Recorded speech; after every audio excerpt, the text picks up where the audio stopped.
ನಮಸ್ತೆ YouTube channel subscribe ಮಾಡಿ. ಅಂಥವ್ರದ್ದು ನಿಂದಕಾಚೆ ಘರ ಸವೆ ಶೇಜಾರಿ ಅಂತ ಹೇಳ್ತಾರ. ನಿಂದ ಮಾಡೋರು ಯಾವಾಗ ಭೀ ಮಗ್ಗಲ್ದಾಗಿರ್ಬೇಕು, ಅಂದ್ರೆ ಬೆಳೆಯವರು ಬೆಳ್ಕೋತ ಹೋಗ್ತಿರ್ತಾರ. ಈ ಮನುಷ್ಯಂದು ಕಿಮ್ಮತ್ತು ಕಮ್ಮಿ ಮಾಡ್ಬೇಕಂತ ಹೇಳಿ, ಯಾಕಂದ್ರೆ ಅವನಿಗೆ ಪ್ರವಚನ ಅರ್ಥೇ ಗೊತ್ತಿರಲಿಲ್ಲ. ಇನ್ನೇನು ಪ್ರವಚನ ಮುಗಿದೇ ತಡ ಹೋಗಿ ಸಟ್ನೆ ಮೈಕ್ ಕೈಯಾಗಿ ಹಿಡಿತಾನ. ಓ ಗುರುಗಳ ಅನ್ನೋ, ಓ ಉಪನ್ಯಾಸಕರೇ,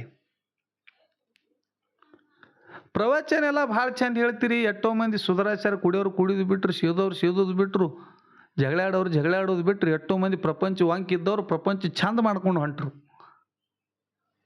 ಆದ್ರೆ ನನಗೆ ನಿಮ್ಮದೊಂದು ಸರಿ ಅನ್ನಿಸ್ಲಿಲ್ಲ. ನೀವೊಂದು ಮಾತಂದ್ರಿ. ಏನಪ್ಪ ಅದು ಮಾತ? ಏನಿಲ್ರಿ, ಎಲ್ಲ ಪ್ರವಚನ ಮುಗಿಯ ಲಾಸ್ಟಿಗೆ ನೀವು ಪ್ರತಿಯೊಬ್ಬರು 5 ಹಿಡಿ ಅಕ್ಕಿ ಒಂದು ತಾಟ್ನಾಗ 5 ರೂಪಾಯಿ ಒಂದು ತಾಟ್ನಾಗ ಏನು ಇಡು ಹತ್ತಿರಲ್ಲ, ಇದು ನನಗೆ ಅಜಿಬಾತ್ ಪಸಂದಿಲ್ಲ. ನನಗೆ ಹೊಟ್ಟೆ ಆಗಿ ಬರಲ್ರಿ ಇದು.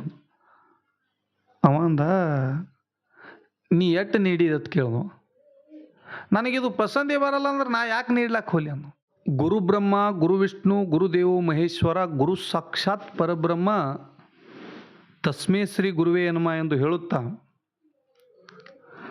ನೀನಿಟ್ಟ ನೆಲವೇ ಸುಕ್ಷೇತ್ರವಾಯಿತು, ಜಲವೇ ಪಾವನವಾಯಿತು, ಶ್ರೀ ಗುರು ಕೃಪೆಯಾಗು. ಅಖಿಲಾಂಡ ಕೋಟಿ ಬ್ರಹ್ಮಾಂಡಕ್ಕೆ ನಾಯಕನಾಗಿ ಸಕಲ ಜೀವಾತ್ಮಗಳಿಗೆ ಅನ್ನ ಹಾಕಿ ಸಲುತ್ತಿರ್ತಕ್ಕಂಥ ದೀನದಯಾಳು, ಭಕ್ತವತ್ಸಲ, ಕರುಣಾನಿಧಿ, ಆಪತ್ ಬಾಂಧವ, ಜಗತ್ಯದುದ್ಧಾರಕ, ಲೋಕಪಾಲಕ, ಸಿದ್ಧರ ಗುರು, ಮಕಣಾಪುರ ವಾಸಿ ಗುರು ಸೋಮಲಿಂಗೇಶ್ವರ ಮುತ್ಯನ ಪಾದಕ್ಕೂ ಕೂಡ ಅನಂತ ಕೋಟಿ ಭಕ್ತಿ ವಂದನೆಗಳನ್ನು ಹೇಳಿ, ಆತನ ಪರಮ ಶಿಷ್ಯನೆನಿಸಿಕೊಂಡಿರ್ತಕ್ಕಂಥ 7 ಯುಗದಲ್ಲಿ ಅಮೋಘ ಭಕ್ತಿಯನ್ನು ಮಾಡಿ ಅಮೋಘ ಸಿದ್ಧ ಎಂದು ನಾಮ ಪಡೆದು ಪರಮಾತ್ಮನ ಪ್ರತಿ ಅವತಾರ ಗುರು ಸೋಮಲಿಂಗನನ್ನು ಗುರುವಾಗಿ ಮಾಡಿಕೊಂಡು ಮರ್ತ್ಯ ಲೋಕದೊಳಗ ಮಾನವರ ಉದ್ಧಾರಕ್ಕಾಗಿ ಬಂದು ಯಾವ ಅರಕೇರಿ, ಜಾಲಗೇರಿ, ಸಿದ್ದಾಪುರ, ಮೂರೂರ ಮುಂಗಡಿಯಲ್ಲಿ ಹಗ್ಗು ಕೋಲುಗಳಿಲ್ಲದೆ ಅಂತರ್ಲೆ ಕಂಬಳಿ ಡೇರೆ ಹೊಡೆದು ಕಲ್ಲು ಗದ್ದಿಗೆ ಮುಳ್ಳು ಹಾಸಿಗೆಯನ್ನು ಮಾಡಿ ಗುರು ಸೋಮಲಿಂಗ ಮುತ್ಯನ ಧ್ಯಾನವನ್ನು ಗೈದಿರ್ತಕ್ಕಂಥ ಯೋಗಿನಾದ ಅಮೋಘ ಸಿದ್ಧ ಮುತ್ಯನ ಪಾದಕ್ಕೂ ಕೂಡ ಅನಂತ ಕೋಟಿ ಭಕ್ತಿ ವಂದನೆಗಳನ್ನು ಹೇಳಿ, ಅದೇ ರೀತಿ ತಾಯಿ ಸೋಂಬಾಯಿ ಸೋಮಣ ಮುತ್ಯನ ಹೊಟ್ಟಿಲಿ 5 ಮಂದಿ ಮಕ್ಕಳು ಹುಟ್ಟಿ ಬಂದರು. ಹಿರಿಮಲ್ಲ ಪೊಡಿಯ, ಚಿಕ್ಕಮಲ್ಲ ಪೊಡಿಯ, ತಿಕುಂಡಿ ಮುತ್ಯ ಪೊಡಿಯ, ಹಳ್ಳದ ಮಲಕಾರಿಸಿದ್ದ ಹತ್ತೂರು ಹೋಗ್ಯಾಣ ಮುತ್ಯ.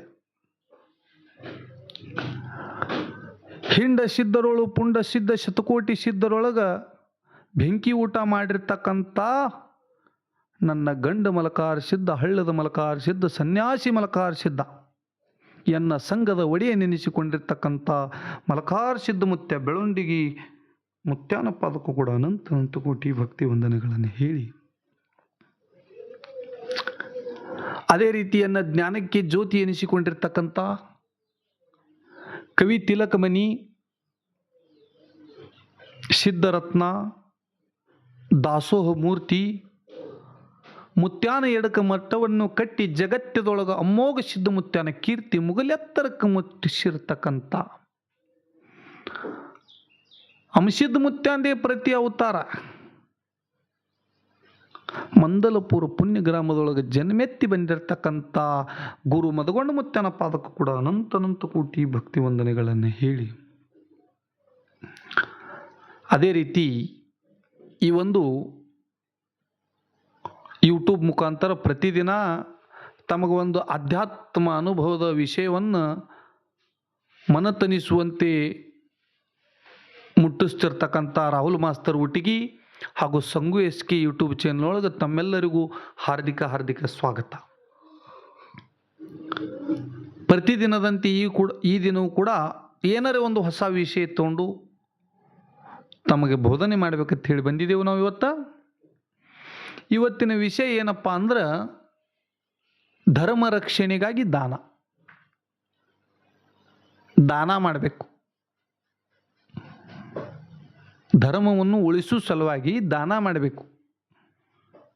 ಇದು ಇವತ್ತಿನ ವಿಷಯ ಅದ. ಒಂದು ದೃಷ್ಟಾಂತ ಬರ್ತದ. ಏನಪ್ಪ ಅಂತ ಕೇಳಿದ್ರೆ, ಒಂದು ಊರಿನೊಳಗ, ಅದು ಊರು ಯಾವ್ದಕ್ಕೆ ಇಟ್ಕೋರಿ, ಇವತ್ತು ಉಟಿಗೇರಿ ಇಟ್ಕೊಳ್ಳಿ, ಸೊನ್ಯಾಳ, ಬಬಲಾದಿ, ಬೆಳವಂಡಿಗೆ, ಉಮ್ದಿ, ನಾನಾ ಥರದ್ದು ಯಾವ್ದು ಭೀ ಒಂದು ಊರ. ಒಂದು ಊರಿನೊಳಗ ಒಬ್ಬ ಉಪನ್ಯಾಸಕ ಪ್ರವಚನ ಹೇಳಕ್ ಬರ್ತಿರ್ತಾನೆ. ಉಪನ್ಯಾಸಕ ಅಂದ್ರೆ ಬೋಧಕರು, ಪ್ರವಚನಕಾರರು, ಉಪಾಯವನ್ನು ಅಂದ್ರೆ ನಮಗೆ ಉಪಬೋಧನೆಯನ್ನು ಮಾಡ್ತಿರ್ತಕ್ಕಂಥ, ಒಳ್ಳೆಯದನ್ನು ಮಾರ್ಗದರ್ಶನ ಮಾಡ್ತಿರ್ತಕ್ಕಂಥ ಜನರಿಗೆ ನಾವೇನಂತೀವಿ ಉಪನ್ಯಾಸರು. ಆ ಊರಿನೊಳಗೆ ಬಂದಿದ್ರು ಪ್ರತಿದಿನ ಪ್ರವಚನ ಹೇಳ್ತಿರು. ಸಂಜೆ ಆದ ತಕ್ಷಣ ಒಂದು 7 ಸುಮಾರ ಊರಿನೊಳಗೆ ಒಂದು ಜಾಗ ನೇಮಿಸಿರಿ, ಯಾವುದಾರ ಗುಡಿಯರಿ ಅಲ್ಲಿ, ಯಾವುದಾರ ಒಂದು ಗ್ರಾಮ ಪಂಚಾಯತಿ, ಯಾವುದಾರ ಒಂದು ಸಾರ್ವಜನಿಕ ಜಾಗ ಅಲ್ಲಿ, ಯಾವುದಾರ ಒಂದು ಜಾಗನಾಗ ಅವ್ರು ಟರಾಸಿ ಪ್ರವಚನ ಮಾಡ್ತಿದ್ರು. ಪ್ರವಚನ ಮಾಡ್ತಾ ಊರಾನ ಜನ ಎಲ್ಲ ಪ್ರತಿದಿನ ಸಂಜೆ ಟೈಮಿಗೆ ಬರ್ತಿತ್ತು, ಪ್ರವಚನ ಕೇಳ್ತಿರು. ಜನರಿಗೆ ಮನಸ್ಸಿಗೆ ಆನಂದ ಮುಟ್ಲಾತು. ಏನೋ ಒಂದು ನಿಜ ಜೀವನದೊಳಗೆ ಕಳ್ಕೊಂಡಿದ್ದೆವು, ಪ್ರತಿದಿನ ಈ ಉಪನ್ಯಾಸಕರ ಒಂದು ಪ್ರವಚನದಿಂದ ನಾವು ಏನೋ ಪಡ್ಕೊಳತ್ತಿದ್ದೆವು. ಅದು ಜ್ಞಾನ ಆಗಿರ್ಬೋದು, ನಿಜ ಜೀವನದೊಳಗೆ ಏನಾರೇ ಒಂದು ಅರಿವು ಉಂಟಾಗಿರ್ಬೋದು, ಏನಾರೇ ಒಟ್ಟು ಪ್ರತಿದಿನ ಈ ಪ್ರವಚನ ವಿಜೃಂಭಣೆಯಿಂದ ನೀಡ್ಲತ್ತು. ದಿನಕ್ಕೆ ದಿನ ಜನ ಹೆಚ್ಚಾಗ್ಲತ್ತು. ಊರಂದು ಬಿಟ್ಟು ಬೇಲೂರಿಂದ ಜನ ಬರ್ಲತ್ರು. ಯಾಕಂದ್ರೆ ಈ ಪ್ರವಚನದೊಳಗೆ ಬದಲಾವಣೆ ಇತ್ತು. ಎಷ್ಟೋ ಮಂದಿ ಕುಡಿಯೋರು ಬಿಟ್ಟರು, ಎಷ್ಟೋ ಮಂದಿ ಸೇದೋದು ಬಿಟ್ಟರು, ಎಷ್ಟೋ ಮಂದಿ ಜಗಳಾಡೋದು ಬಿಟ್ಟರು. ಅಂಥ ಶಕ್ತಿ ಈ ಪ್ರವಚನದೊಳಗಿತ್ತು. ಜನರಿಗೆ ಆ ಮನುಷ್ಯನ ಬದಲು ಅಪಾರ ಪ್ರೀತಿ ಹುಟ್ಟಿತು. ಏನು ಭಾರಿ ಮಾತಾಡ್ತಾನ್ರಿ, ಏನು ಮಸ್ತ್ ಅದರಿ, ನಮ್ಮ ಊರಾನ್ ಜನ ಎಷ್ಟು ಬದಲಿ ಆಯ್ತು ರೀ. ಇಂಥ ಜ್ಞಾನಿಗಳು ಊರಿಗೊಬ್ರು ಬೇಕು, ಇಂಥ ಮಹಾತ್ಮರು ಊರಿಗೊಬ್ರು ಬೇಕು, ಇಂಥ ಉಪನ್ಯಾಸಕರು ಊರಿಗೊಬ್ಬರು ಬೇಕಂತ ಹೇಳಿ ಜನ ಆನಂದದಿಂದ ತೇಲಾಡ್ಲತ್ತರು. ಆತ್ಮೀಯ ಬಂಧುಗಳೇ, ಈ ಊರಾಗ ಒಂದು ಮನುಷ್ಯ ಇತ್ತದು. ಅದಕ್ಕೆ ಪ್ರವಚನ, ಸತ್ಸಂಗ, ಪುರಾಣ ಇಂಥದಂದ್ರೆ ಪಿತ್ತ ನೆತ್ತಿಗೆ ಇರ್ತಿತ್ತು. ಅವ್ರು ಇರೋವ್ರಿ, ಊರಂದ ಬಳಕ 4 ಮಂದಿ ಇರೋವ್ರಿ. ಬಸವಣ್ಣವ್ರ ಕಾಲದಾಗ ಕೊಂಡಿ ಮಂಚಣ್ಣ, ಹಿಂಗ ಕೊಂಡಿ ಮಂಚಣ್ಣ ಏನು ಮಾಡ್ತಿದ್ ಗೊತ್ತದ ನಿಮಗೆ? ಒಟ್ಟು ಬಸವಣ್ಣವ್ರದ್ದು ಕಿಮ್ಮತ್ತು ಹ್ಯಾಂಗ ಕಡಿಮೆ ಮಾಡ್ಬೇಕು ಇದೇ ವಿಚಾರ ಇರ್ತಿತ್ತು ಅವನಲ್ಲಿ. ಯಾನ್ರಿ ಹೋಗಿ ಇಲ್ಲಿದ ಅಲ್ಲಿ ಚುಚ್ಚುದು, ಇಲ್ಲಿ ಚುಚ್ಚು, ಬಸವಣ್ಣವ್ರು ಹಂಗೆ, ಬಸವಣ್ಣವ್ರು ಹಿಂಗೆ. ಕೊಂಡಿ ಮಂಚಣ್ಣ ಯಾವಾಗ ಬಸವಣ್ಣನ ಕಿಮ್ಮತ್ತು ಕಮ್ಮಿ ಮಾಡ್ಲಿಕ್ಕೆ ಓಡಾಡಲ್ಲ, ಅವಾಗ ಬಸವಣ್ಣನ ಕಿಮ್ಮತ್ತು ಅಟ್ಟು ಹೆಚ್ಚಾಗ್ಯದ. ಹಂಗೆ ಈ ನಿಂದ ಮಾಡೋರು, ಈ ಕಿಮ್ಮತ್ತು ಕಮ್ಮಿ ಮಾಡೋರು ಯಾವಾಗ ಬರ್ತಾರಲ್ಲ, ಅವಾಗ ನಿಜವಾದ ಜ್ಞಾನಿಗಳ ಕಿಮ್ಮತ್ತು ಹೆಚ್ಚಾಗ್ತದ. ಇವ ಕೂಡ ಅದೇ ಮಾಡ್ಲತ್ತಿದ. ಈ ಊರಾಗ ಉಮೇಶನು ಒಂದು ಹುಡುಗಿತ್ತು. ಪ್ರವಚನ ಕೇಳಿ ಬರೋರು ಇವ್ರಿಗೆ ತಲೆ ತುಂಬ ಅದೇನು ಕೇಳ್ತಿರೋ, 4 ದಿನ ಚಂದ ಅನ್ನಿಸ್ತದ, ದಗದ ಬಗಿಸ್ಬಿಟ್ಟು ಯಾರು ಹೇಳ್ಯಾರ? ಚಂಕೊಂಡ್ರ ನಿಮ್ಮ ಹಿಂಗೆ ಮಾಡಪ್ಪ, ಯಾರು ಕೇಳ್ತಿತ್ಲಿ. ಒಂದು ದಿವಸ ಒಂದು ಮನುಷ್ಯಾಗ ತರ್ಬಿಸಿ ಕೇಳ್ದ, ಪ್ರವಚನ ಹೆಂಗೆ, ಏನು ಅದ್ರೊಳಗೆ ಏನದ? ಎಲ್ಲ ನಿಜ ಜೀವನದೊಳಗೆ ಎಲ್ಲ ಭಾಳ ಭಾರಿ ಅದರಿ, ಎಷ್ಟೋ ಜನ ಮುರಾಗ ಸುಧಾರಿಸ್ಯಾರ್ರಿ, ನಾವು ಕೂಡ ಸುಧಾರಿಸ್ಬೇಕಲ್ಲತ್ತಿದ್ದೆವು, ಮತ್ತು ಅದಕ್ಕಾಗಿ ಪ್ರವಚನ ಕೇಳಕ್ಕೆ ಹೊಂಟಿದ್ದೆವು. ಏನಿನ ಹುಚ್ಚಪ್ಪ, ಅವನ ಗಳಿಕೆ ಸಲುವಾಗಿ ಬರ್ಲತ್ತಾನೋ, ಇವ ಹೇಳ್ತಾನೆ ನೋಡ್ರಿ, ಅವ್ನ ತಲೆ ತುಂಬುಡಿಕೆ, ಅವನ ಗಳಿಕೆ ಸಲುವಾಗಿ ಬರ್ಲತ್ತಾನ. ಹಂಗೇನಿಲ್ರಿ, ಯಾಕಿಲ್ಲ, ಅವ ಹೇಳ್ತಾನೆ ಕೂನದನ್ ಪ್ರವಚನ ಮುಗ್ಯಾನಿ. ಲಾಸ್ಟಿಗೆ ಎಲ್ಲರೂ ಬಂದು ಪ್ರತಿಯೊಬ್ಬರು ಪ್ರವಚನ ಯಾರು ಕೇಳಕ್ಕೆ ಬಂದೀರಿ, ಇಲ್ಲಿ 2 ತಾಟ್ ಅವು, ಒಂದು ತಾಟ್ನಾಗ ಪ್ರತಿಯೊಬ್ಬರು 5 ಇಡಿ ಅಕ್ಕಿ, ಮತ್ತೊಂದು ತಾಟ್ನಾಗ 5 ರೂಪಾಯಿ ಇಡ್ರಿ. ಯಾರಿಗೆ ಕಡ್ಡಾಯ ಇಲ್ಲ, ತಮ್ಮ ಖುಷಿ ಇದ್ದವ್ರು ಇಡ್ರಿ, ಇರ್ಲಾರ್ದವ್ರು ಇಲ್ಲ. ಹಿಂಗೆ ಹೇಳ್ತಾನೆ. ಅಂದ್ರೆ ನೀವೆಲ್ಲ ಇಟ್ಟೇ ಓದ್ತೀರಿ, ಮತ್ತು ಅದು ರೊಕ್ಕಿನ ಸಲುವಾಗಿನೇ ಆಯ್ತಲ್ಲ. ಅವ ಜ್ಞಾನಿ ಮನುಷ್ಯರಿಗೆ ಕೇಳವ, ಇದೇನು ಹೇಳ್ತು ಸುಮ್ಮ ಅಟ್ಕಿಸ್ಲಿ ಹೇಳ್ತತ್ ಹೇಳಿ ಹೋದವ ಮುಂದೆ. ಇವನಿಗೆ ತೀರಪ್ಪಿತ್ತು ನೆತ್ತಿಗೆ ಇರ್ಲತ್ತು. ನಾ ಮಂದಿಗೆ ಹಿಂಗೆ ಕೇಳಿದ್ರು ಮಂದಿ ಕೇಳಲ್ದು. ಇನ್ನು ಇವನಿಗೆ ಹೇಳುದಾರೆ ಹ್ಯಾಂಗೆ, ಈ ಪ್ರವಚನಕ್ಕೆ ಸ್ಟಾಪ್ ಹ್ಯಾಂಗೆ ಮಾಡೋದು, ಇದು ವಿಚಾರ ನಡೀತು. ಏನು ಬ್ಯಾಡೇ ಬೇಡ ಅಂತೇಳಿ ತಾನು ಒಂದಿನ ಪ್ರವಚನ ಕೇಳಕ್ಕೆ ಹೋದ. ಪ್ರವಚನ ಕೇಳಕ್ಕೆ ಹೋದ. ಪ್ರವಚನ ಚಾಲು ನಡೀತು. ಇವನು ಕೂಡ ಕೇಳ್ದ ಭಾಳ ವಿಜೃಂಭಣೆಯಿಂದ. ಜನ ಸಾಗರ ಕೂಡ್ದಂಗೆ ಕುಡಿತು. ಪ್ರವಚನ ನಡೀತು. ಒಳ್ಳೆ ರೀತಿಯಿಂದ ಪ್ರವಚನ ಮುಗೀತು.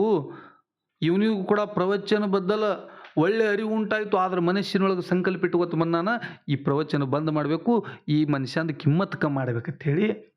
ಯಾಕಂದ್ರೆ ಅವನಿಗೆ ಪ್ರವಚನ ಅರ್ಥೇ ಗೊತ್ತಿರಲಿಲ್ಲ. ಇನ್ನೇನು ಪ್ರವಚನ ಮುಗಿದೇ ತಡ ಹೋಗಿ ಸಟ್ನೆ ಮೈಕ್ ಕೈಯಾಗಿ ಹಿಡಿತಾನ. ಓ ಗುರುಗಳ ಅನ್ನೋ, ಓ ಉಪನ್ಯಾಸಕರೇ, ಪ್ರವಚನ ಎಲ್ಲ ಭಾಳ ಚಂದ ಹೇಳ್ತೀರಿ. ಎಷ್ಟೋ ಮಂದಿ ಸುಧಾರಾಚಾರ ಕುಡಿಯೋರು ಕುಡಿದು ಬಿಟ್ರು, ಸೇದೋರು ಸೇದೋದು ಬಿಟ್ರು, ಜಗಳಾಡೋದು ಬಿಟ್ರು. ಎಷ್ಟೋ ಮಂದಿ ಪ್ರಪಂಚ ವಾಂಕಿದ್ದವ್ರು ಪ್ರಪಂಚ ಚಂದ ಮಾಡ್ಕೊಂಡು ಹೊಂಟ್ರು. ಆದ್ರೆ ನನಗೆ ನಿಮ್ಮದೊಂದು ಸರಿ ಅನ್ನಿಸ್ಲಿಲ್ಲ. ನೀವೊಂದು ಮಾತಂದ್ರಿ. ಏನಪ್ಪ ಅದು ಮಾತ? ಏನಿಲ್ರಿ, ಎಲ್ಲ ಪ್ರವಚನ ಮುಗಿಯಲ್ಲ ಲಾಸ್ಟಿಗೆ ನೀವು ಪ್ರತಿಯೊಬ್ಬರು 5 ಇಡಿ ಅಕ್ಕಿ ಒಂದು ತಾಟ್ನಾಗ ₹5 ಒಂದು ತಾಟ್ನಾಗ ಏನು ಇಡು ಹತ್ತಿರಲ್ಲ. ಇದು ನನಗೆ ಅಜಿಬಾತ್ ಪಸಂದಿಲ್ಲ. ನನಗೆ ಹೊಟ್ಟೆ ಆಗಿ ಬರಲ್ರಿ ಇದೊಂದು. ಅವಂದ ನೀ ಎಟ್ಟು ನೀಡಿದತ್ ಕೇಳು. ನನಗಿದು ಪಸಂದೇ ಬರಲ್ಲ ಅಂದ್ರೆ ನಾ ಯಾಕೆ ನೀಡ್ಲಕ್ಕೆ ಹೋಲಿ ಅನ್ನೋ. ಬರೋಬರಿ ಅದನ್ನು ನಾ ಬದುಕಿ ಉಳಿಬೇಕಲ್ಲ ಅನ್ನವ. ನಾ ನಿಮ್ಮ ಊರಾಗ ಪ್ರವಚನ ಹೇಳಕ್ಕೆ ಬಂದಿದ, ನಾ ಬದುಕಿ ಉಳಿಬೇಕಲ್ಲ. ಯಾಕಂದ್ರೆ ನನಗೆ ಇನ್ನೂ ಮುಂದಿನ ಊರಿಗೆ ಹೋಗೋದದ. ಮತ್ತು ಬದುಕಿ ಉಳಿಬೇಕಾದ್ರೆ ಏನು ಮಾಡಬೇಕು? ಅನ್ನ ತಿನ್ನಬೇಕು. ನಾ ಏನು ಮಾಡ್ಲತ್ತಿದ? ಅದೇ ಅನ್ನ ನಿಮ್ಮಿಂದ ತಗೊಂಡು ಒಯ್ದು ತಿನ್ನತ್ತಿದ. ಯಾಕಂದ್ರೆ ನಿಮ್ಮ ಊರಾಗಿಟ್ಟೆ ಹೇಳುವುದಿಲ್ಲ, ಮುಂದಿನ ಊರಾಗೂ ಜನ ಸುಧಾರಿಸಬೇಕು. ಜಗತ್ತದೊಳಗೆ ಎಲ್ಲರೂ ಆತ್ಮದ ಅರಿವು ಉಂಟಾಗಬೇಕು. ಇಮಲ ಬ್ರಹ್ಮಜ್ಞಾನ ಅವರಿಗೆ ಸಿಗಬೇಕು. ಎಲ್ಲರಲ್ಲಿ ಜ್ಞಾನ ಸಿಗಬೇಕು. ಈ ಒಂದು ಉದ್ದೇಶ ಸಲುವಾಗಿ ನಾ 5 ಇಡಿ ಅಕ್ಕಿ ನಾ ಬದುಕಿ ಉಳಿ ಸಲುವಾಗಿ ಕೇಳಿನ ಹೊರತು ನಾ ಗಳಿಸ್ಬೇಕಂತಲ್ಲಪ್ಪ. ಅಳಾಗ ಇವಂದ ಅಕ್ಕಿಯನ್ನು ಉಳ್ಳಾಕ ತೊಗೊಂಡ್ರಪ್ಪ, ಮತ್ತು ರೊಕ್ಕ ಆಹಾ ಗಬರು ಅಂದಿವ. ರೊಕ್ಕ ಇದೊಂದು ಏನ್ರಿ ಹೇಳ್ದ್ನಿ, ಅದೇನು ಹೇಳ್ತಾನೆ ನಿನ್ನೊಂದು.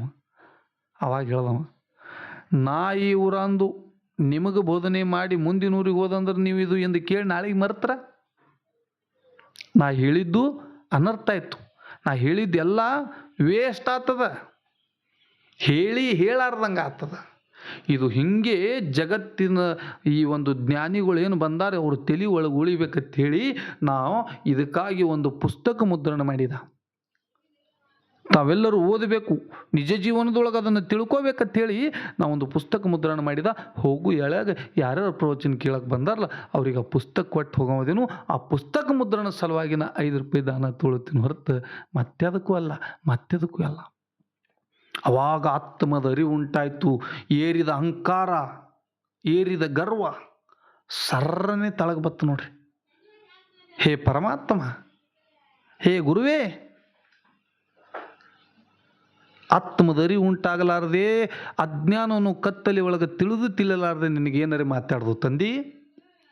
ನನ್ನಿಂದ ತಪ್ಪಾಗ್ಯದ. ನನ್ನ ಜೀವನದೊಳಗೆ ಗುರು ಸ್ವರೂಪಿಯಾಗಿ ಬಂದೆಲ್ಲೋ ತಂದೆ ಅಂತ ಹೇಳಿ ಚಟ್ನೆ ಕಾಲಿಗೆ ಬಿದ್ದ ಆತ್ಮೀಯ ಬಂಧುಗಳೇ. ತಪ್ಪಾಯ್ತು. ನನಗೆ ಅರಿವು ಉಂಟಾಗಲಾರ ಬಟ್ಟೆಗೆ ತಿಳಿಲಾರದೆ ಮಾತಾಡಿ ಹೇಳಿ ನನಗೆ ಕ್ಷಮ ಮಾಡೋ ತಂದಿ ಅಂತ ಹೇಳ್ದ. ಅವಾಗ ಕ್ಷಮ ಮಾಡ್ದ. ನೀವು ಕೂಡ ದಾನ ಮಾಡಬೇಕು. ಧರ್ಮ ರಕ್ಷಣೆಗಾಗಿ ದಾನ ಮಾಡಬೇಕು. ಇಂಥವ್ರು ಒಳ್ಳೆಯದು ನಮ್ಮನ್ನು ಬೋಧನೆ ಮಾಡ್ಲಿಕ್ಕೆ ಬಂದಿರಂದ್ರೆ ಏನ್ರಿ 5 ಇಡಿ ಅಕ್ಕಿ ₹5 ಸಲುವಾಗಿ ಕೇಳಕ್ಕೆ ಹೋಗ್ಯಾನ. ಅವನಿಗೆ ಅರಿವು ಉಂಟಾಯ್ತಲ್ಲ. ನಾವು ಗಳಿಸ್ಕೊಡ್ಲಾತಿದ್ದೆವು. ಇಳೆ ನಿಮ್ಮ ದಾನ, ಬೆಳೆ ನಿಮ್ಮ ದಾನ, ಸುಳಿದು ಸೂಸುವ ಗಾಳಿ ನಿಮ್ಮ ದಾನ. ನಿಮ್ಮ ದಾನವನ್ನುಂಡು ಅನ್ಯರ ಹೊಗಳುವ ಕುನ್ನಿಗಳನ್ನ ಕಂಡೆ ರಾಮನಾಥ. ಇಳೇನೂ ಪರಮಾತ್ಮ ಕೊಟ್ಟುದೇ ಅದ, ಬೆಳೆನೂ ಪರಮಾತ್ಮ ಕೊಟ್ಟುದೇ ಅದ. ಇಳೇನೂ ನಿನ್ನ ದಾನ, ಬೆಳೆನೂ ನಿಂದೇ ದಾನ. ಸುಳಿದು ಸೂಸುವ ಗಾಳಿ ಕೂಡ ನಿನ್ನದೇ ಆದೋ ಪರಮಾತ್ಮ. ನಿಂದು ಉಂಡು ಮಂದಿಗೆ ಹೊಗಳಿದ್ರು ಪರಮಾತ್ಮ ಮೆಚ್ಚನ? ಯಾವನೋ ಒಬ್ಬ ಪರಮಾತ್ಮಂದೇ ಉಂಡು ಪರಮಾತ್ಮಂದೇ ಹೊಗಳುತ್ತಾನ, ಅವನಿಗೆ ನೀವು ದಾನ ಮಾಡ್ರಿ ಅಂದ್ರೆ ಜಗತ್ತದೊಳಗೆ ನಿಮಗೆ ಮುಕ್ತಿ ಅದ. ಯಾಕಂದ್ರೆ ಕೆಲವೊಂದು ಮಂದಿ ನಿಂದಕರು ಇರ್ತಾರ, ಒಳ್ಳೇದು ಮಾಡೋದು ಒಳ್ಳೇದು ಅವ್ರಿಗೆ ನೋಡೋದು ಆಗಂಗಿಲ್ಲ. ನಮ್ಮ ನಿಜ ಜೀವನದೊಳಗೂ ಕೂಡ ನಿಂದಕರು ಅದಾರ, ನಮಗೂ ಕೂಡ ನಿಂದೆ ಮಾಡ್ಯಾರ. ಆದರೂ ನಾವು ಬಿಟ್ಟಿದ್ದೇವೆ ದಾನ ಮಾಡೋದಿಲ್ಲ. ನಾವು ಕೂಡ 4 ದಿನ ಎಲ್ಲರೂ ಜಾತ್ರೆ ಕೇತ್ರಿ ಬತ್ತಂದ್ರೆ ಎಲ್ಲರೂ ಒಂದು ಗೋಧಿ ಕಟ್ಟಾರಿ ಕೊಡು, ಒಂದು ಅಕ್ಕಿ ಕಟ್ಟಾರಿ ಕೊಡು ಮಾಡ್ತಿದ್ದೆವು. ಕೆಲವೊಂದು ಮಂದಿ ನಮಗೆ ನಿಂದೆ ಮಾಡಿದ್ರು. ಏನು 4 ದಿನ ಎಲ್ಲರೂ ಮನೆ ಕಟ್ಟಿ 4 ರೂಪಾಯಿ ಬಂದದೇನೋ ಸುಮ್ಮನೆ ಏನ್ರಿ ಮಾಡ್ಲತ್ತದ, ತಾನೇ ಶಾಣೆ ಆಗ್ತದ ಅಂಥೇಳಿ ನಮ್ಗೆ ನಿಂದೆ ಮಾಡಿದ್ರು. ಆದ್ರೆ ಅಮೋಘ ಮಾಧುಲಿಂಗ ಮಲಖಾರ್ ಸಿದ್ಧ ಗುರು ಸೋಮಲಿಂಗನ ಆಶೀರ್ವಾದ ನಮ್ಮ ಮೇಲೆ ಎಲ್ಲಿವರೆಗೆ ಇರ್ತದ, ಇದು ಕೈ ಯಾವಾಗೂ ಕೊಡ್ತಿರ್ತಕ್ಕಂಥ ಕೈಯದ ಆತ್ಮೀಯ ಬಂಧುಗಳಿಗೆ, ಕೊಡ್ತಿರ್ತಕ್ಕಂಥ ಕೈಯದ. ಅಂಥ ಸಿದ್ಧರ ಒಂದು ನೆದರ ಈ ಶರೀರದ ಮ್ಯಾಗೆ ಅದ. ಅಂಥವ್ರದು ನಿಂದಕಾಚೆ ಘರ ಸವೆ ಸೇಜಾರಿ ಅಂತ ಹೇಳ್ತಾರ. ನಿಂದ ಮಾಡೋರು ಯಾವಾಗ ಭೀ ಮಗ್ಗಲ್ದಾಗಿರ್ಬೇಕು, ಅಂದ್ರೆ ಬೆಳೆಯವರು ಬೆಳ್ಕೋತ ಹೋಗ್ತಿರ್ತಾರ. ನಮ್ಮ ನಿಜ ಜೀವನದೊಳಗೆ ನಾವು ಏನಾರೇ ಮಾಡೋ ಮುಂದೆ ನಮ್ಮ ನಿಂದಕರು ನಮ್ಮ ಬದ್ದಲು ಬಡಬಡಿಸ್ಲತ್ತಂತ ತಿಳ್ಕೊಳ್ಳೋದು ನಾವು ಬೇಳಿಲ್ಲ ಹತ್ತಿದೇವತ್ತು. ನಿಂದಕರು ನಮ್ಮ ಬದ್ದಲ್ಲೇ ನಿಂದೆ ಮಾಡ್ಕೊತ ಬಂದ್ರ ಅಂದ್ರೆ ನಮಗೆ ಬೆಳೆಸ್ಲಾಕ ಬಂದ್ರೆ ಅಂತ ಹೇಳಿ ತಿಳ್ಕೊಳ್ಳೋದು. ಯಾರಿಗೆ ಕೆಟ್ಟ ತಿಳ್ಕೊಬೇಡ್ರಿ, ಯಾರಿಗೆ ಏನೂ ಮಾತಾಡ್ಲಿಕ್ಕೆ ಹೋಗಬೇಡ್ರಿ.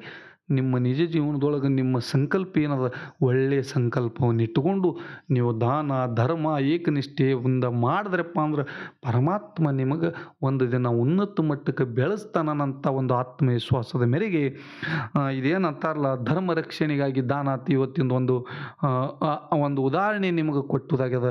ಇದನ್ನು ನೀವು ನಿಜ ಜೀವನದೊಳಗೆ ಅರಿವು ಮಾಡ್ಕೊರಿ. ತಾವು ಕೂಡ ದಾನ ಧರ್ಮ ಮಾಡ್ರಿ. ಯಾಕಂದ್ರೆ ಇದು ನಾವು ನೀವಲ್ಲ, ದೇವಾನುದೇವತರ ಸಹಿತ ದಾನ ಮಾಡ್ಯಾರ. ಆದ್ರೆ ನಮಗೆ ಗೊತ್ತಿಲ್ಲದು.